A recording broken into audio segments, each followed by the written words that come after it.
ফসল ভালো হলেও শেষ পর্যন্ত হতাশায় আক্রান্ত হলেন সোনামুড়া মহকুমার কাঠালিয়া ব্লকের উত্তর এবং দক্ষিণ মহেশপুর এলাকার কৃষকরা। শেষ পর্যায়ে এসে পোকার আক্রমণে বড় ধানের উৎপাদনে বিস্তর ক্ষতি হয়েছে বলে কৃষকদের আক্ষেপ।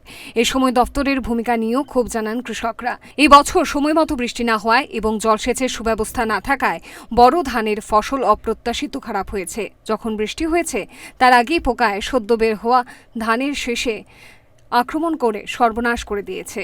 এ সময় কি করার ছিল, কোনো কৃষি আধিকারিক কৃষকদের এসে পরামর্শ দেয়নি।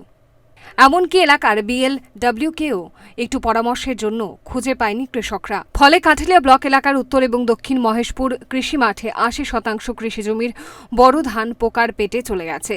এদিকে ফসল কাটার মরশুম শুরু হয়ে গেছে। কৃষি জমির দৃশ্য দেখে মাথায় হাত দিয়ে জমিতে বসে পড়েছেন কৃষক মিহির চক্রবর্তী।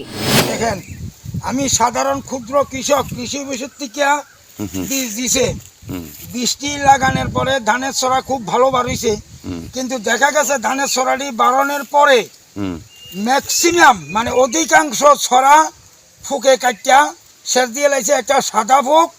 কৃষি দপ্তরে জানানোর পরও আজ পর্যন্ত কোনো আধিকারিক আইয়া ক্ষেত পরিদর্শন করছে না। আমার মাথা হাত, আমি 3 কানি জমি করছি, মানে খরচও আমার আইতো না, প্রতিজ্ঞার খরচও আমার আইতো না। কি নাম আপনার? আমার নাম মিহির চক্রবর্তী। কোন গাঁও? সবাই বাড়ি? দক্ষিণ মহেশপুর 1 নম্বর ওয়ার্ড। সব এরকম হয়ে গেছে? সব এরকম, সব। আমরা ভাই সমেত 7 কানি জমি করছি, প্রত্যেকটি জমি এই অবস্থা হয়েছে। কৃষি বিষয়কে 2 কেজি ওলা বিষের প্যাকেট দিয়েছিল। সব এরকম? সব এরকম হয়ে গেছে। এখন কি করবেন? এখন কি করব, আমার মাথা হাত। আমি যে এখন বদলিয়াদি ধান কাটাম, এই 5 বর্ষা ধান কাটাইতাম, বদলিয়ার পয়সাও তো হইতো না। আমার অনার অবস্থা হয়ে রয়েছে। কৃষি আধিকারিকরা অন্নদাতাদের অনুরোধে সমস্যার সমাধানে এগিয়ে যেতেন এবং সঠিক পরামর্শ দিতেন, তাহলে আজ হয়তো কৃষকদের জমিতে বসে মাথায় হাত দিয়ে কাঁদতে হতো না। তারা দাবি করছেন কৃষি দপ্তর যেন আগামী মৌসুমে তাদের আর্থিক সাহায্য করেন, নতুবা পরবর্তী মৌসুমে চাষাবাদ করা কষ্টকর হয়ে পড়বে। ক্ষতিগ্রস্তরা এখন তাকিয়ে আছেন কৃষক বান্ধব কৃষিমন্ত্রী এক্ষেত্রে কী ভূমিকা নেন। Bureau report, Times 24 network.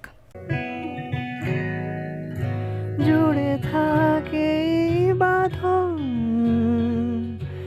আপনার চেয়েও আপন, জুড়ে থাকে বাঁধন আপনার চেয়েও আপন, আপনার চেয়েও আপন।